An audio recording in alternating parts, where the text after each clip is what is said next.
তো নমস্কার বন্ধুরা, আপনি যদি অন্নপূর্ণার উপভোক্তা হয়ে থাকেন তাহলে আপনি শুনে থাকবেন যে ফিল্ড ভেরিফিকেশান শুরু হয়ে গেছে।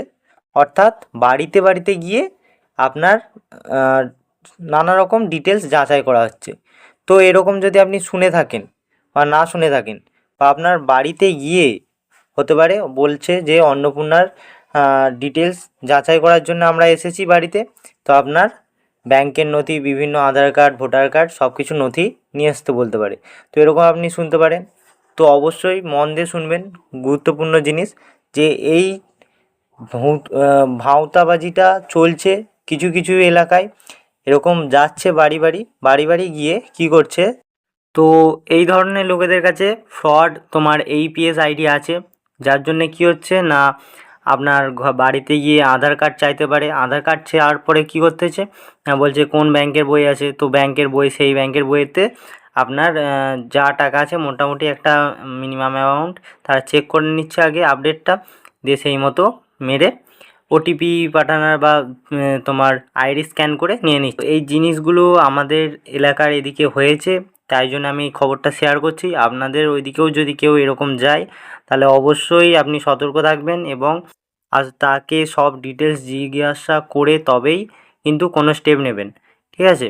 কারণ অন্নপূর্ণা ভাণ্ডারে কোনো রকম এখনও ফিল্ড ভেরিফিকেশান শুরু হয়নি। তো সেই খবর একটা বাজে খবর ছড়াচ্ছে।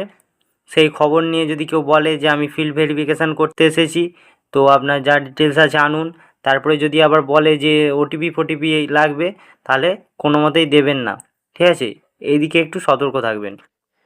আবার বলছে কেউ কেউ যে যাদের যাদের আয়ুষ্মান ভারত কার্ড হয়নি, এরকমও মানে এক ইতেই তোমার আশেপাশের এলাকাতেই এই বলে সেই বলে তোমার এরকম কাজগুলো করছে।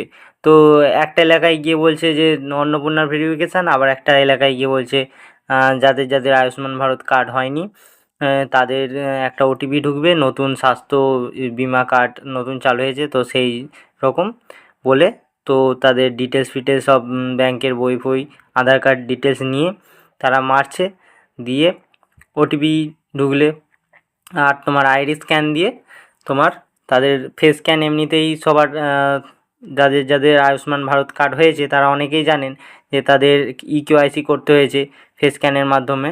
তো EKYC করার সময় তাদেরকে ফেস স্ক্যান দিতে হয়েছিল, তো সেরকম তাদের আইডি স্ক্যান নিয়ে নিচ্ছে, ফিঙ্গারপ্রিন্ট নিচ্ছে না। তো এই নিয়ে কী করছে না গোটা ব্যাঙ্ক অ্যাকাউন্ট খালি করে দিচ্ছে। তো এদিকে একটু সতর্ক থাকবেন। আবার অনেক জায়গায় গ্যাসের EKYC করতে এসেছি বা গ্যাসের EKYC করব বলে ফোন করে OTP চাইতে পারে, তো সেদিকে একটু খেয়াল রাখবেন। তো ভিডিওটা একটুও যদি ইনফরমেটিভ লাগে অবশ্যই একটা লাইক করবেন, চ্যানেলটিকে সাবস্ক্রাইব করে নেবেন আরও এই ধরনের ইনফরমেটিভ আপডেট জানতে। আর সুস্থ থাকবেন, ভালো থাকবেন, জয় হিন্দ। আবার দেখা হবে নেক্সট ভিডিওতে।